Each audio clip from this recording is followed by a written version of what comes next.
It began in the dim winter light of 1944, when Europe was a wound that would not close. Clouds rolled low over the fields of the Ardennes, heavy with snow and memory. Beneath them, convoys crept along twisting forest roads, engines coughing through the cold. For days, the forest heard the crackle of radios and the ring of spanners as paratroopers prepared something the enemy would not believe. They called it a flying jeep, a machine built to fall from the sky.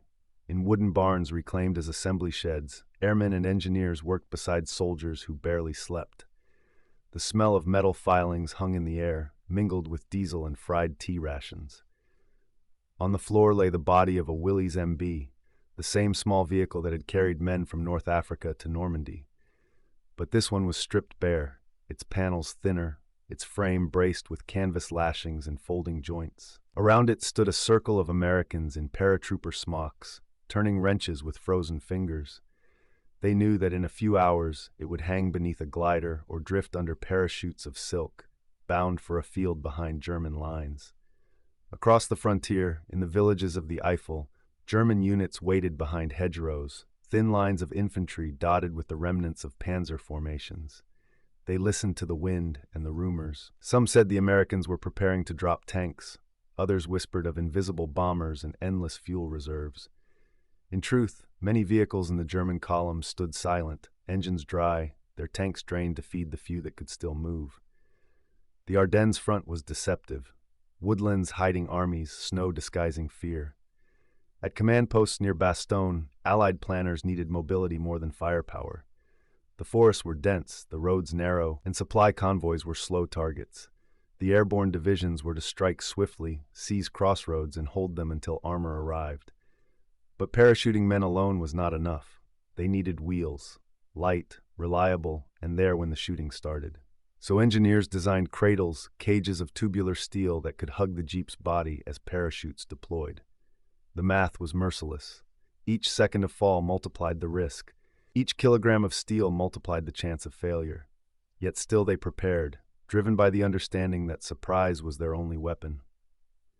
Somewhere in that mixture of desperation and genius, the flying jeep was born.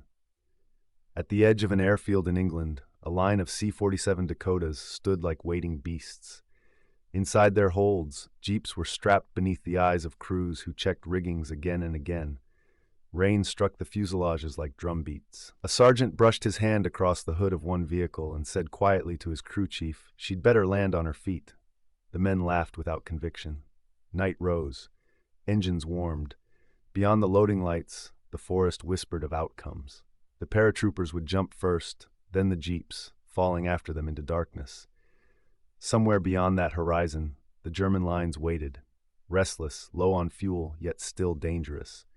As propellers blurred into the mist, every man aboard felt the thrill of invention and the terror of gravity. History was about to test whether a machine could truly fly without wings. The aircraft rolled forward, wheels leaving the runway. Inside, the men stared toward the open door and the blackness beyond. Far below, Europe slept uneasily. Over the next few hours, war would learn a new sound, the metallic cry of a flying jeep slicing through the wind. And in that frozen moment between descent and destruction, the balance of power in the Ardennes began to shift. Dawn crept across the cloud line like a slow-burning fuse. The first gliders appeared over the snowfields, silent ghosts trailing ropes and hope. Beneath them, the forests flashed with muzzle fire as German flak gunners woke to the impossible sight of jeeps hanging under parachutes. Some tore apart midair, twisting like broken birds. Others touched down intact, bouncing once, twice, then skidding into frozen ditches.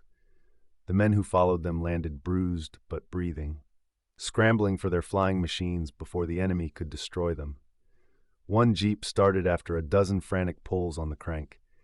Its driver, a 23-year-old corporal from Illinois, could hardly believe the thing still ran. He slammed it into gear, engine screaming like a wounded animal, and carried two paratroopers through a haze of smoke toward a crossroad they had been ordered to hold.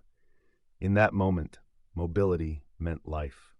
While German patrols waded knee-deep through snowdrifts, the little jeep danced between shell craters, delivering men, ammunition, and wounded across killing grounds where no truck could pass. For the Germans, it was a bitter revelation. Reports from frontline observers spoke of small American cars appearing everywhere, as if multiplied by sorcery. Commanders demanded explanations. How could the enemy resupply so fast under fire? The answers trickled back: new airdrop techniques, endless fuel, meticulous coordination between ground and air. These vehicles, so trivial in appearance, were part of an industrial rhythm the Wehrmacht could no longer match. At higher command posts, maps glowed under lamplight. Fuel stocks were calculated with trembling hands.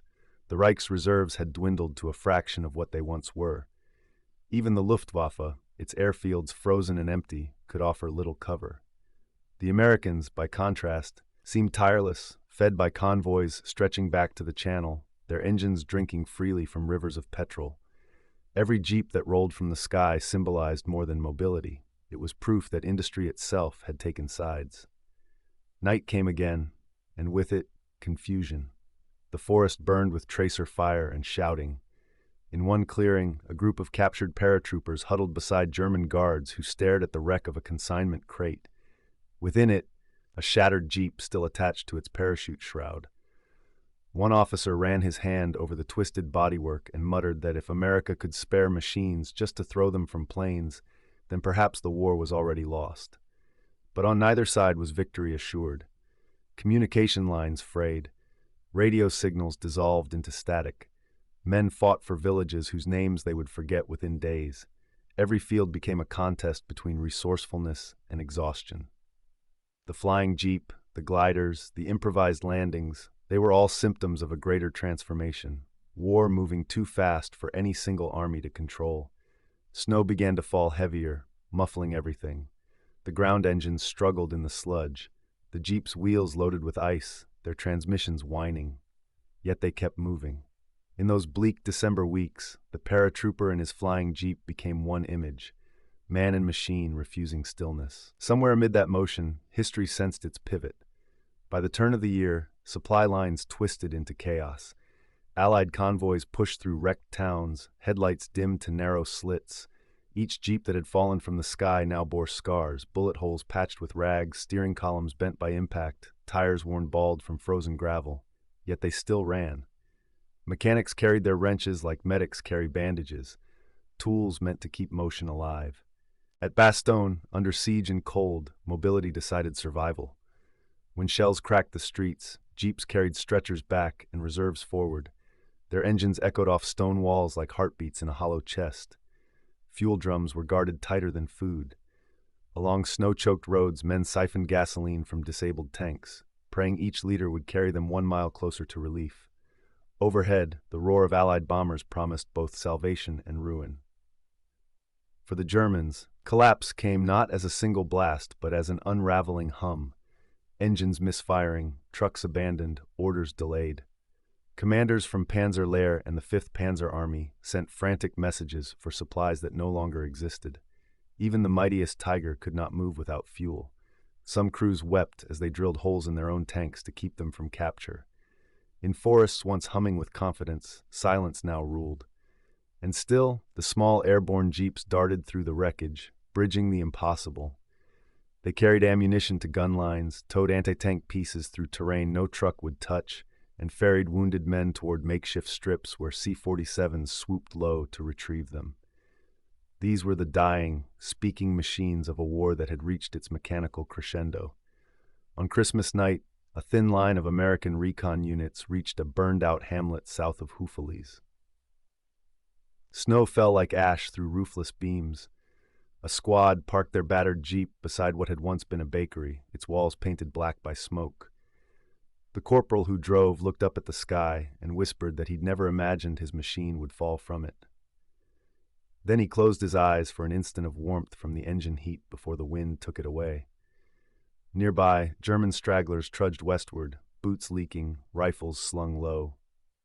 Among them marched a lieutenant from the remnants of the 2nd Panzer Division. He watched the distant movement of American lights and thought of the months before when their columns had still rolled confidently across France. Now he understood that the war had not merely been lost in battles, but in factories, in the forges where engines were born faster than they could be destroyed. By January, the Ardennes no longer concealed anything. The forest became a graveyard of frozen metal. Air power returned to dominance, strafing roads where retreating units collided in confusion. The jeep still moved, though, stubborn and loud, the echo of an idea that speed and adaptability could overcome even harshness itself. When spring thawed the Ardennes, the roads exhaled ghosts of fuel vapor and smoke. Meltwater ran through the foxholes, carrying spent casings and fragments of parachute cloth down toward the valleys. Villagers returned to ruins and found in their fields strange relics: a jeep steering column tangled in silk, a bent wheel shaped like a question. They would learn slowly that these fragments belonged to a time when men believed they could make even their vehicles fly. The war rolled eastward, dragging with it the machinery of its own demise. The flying jeep program faded into reports and photographs, another experiment filed under necessity. Yet its meaning remained inscribed in the silence left behind. For a brief season in Europe, the impossible had been practical. Engineers had built wings for endurance itself. Those who had driven them seldom spoke later of the landings. They remembered instead the feeling of weightlessness, the split second between sky and earth when gravity seemed negotiable. For others, especially those on the opposing side, the sight of such machines symbolized something larger than tactics. It was the realization that industry had replaced willpower as the engine of victory.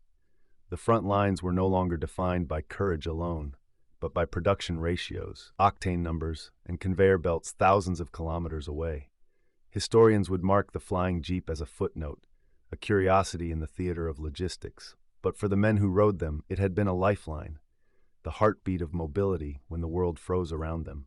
It showed that innovation, born in urgency, could blur the line between madness and mastery. As decades passed, forests grew again over the scars of that winter. Children cycled past rusted fragments that once fell from the night. The sound of engines was gone, replaced by the rustle of leaves, yet the earth still remembered. Beneath the soil lay traces of canvas and metal, reminders of a time when humanity reached for flight not in hope of beauty, but survival. The silence that followed was not peace, only the sound of history turning its page.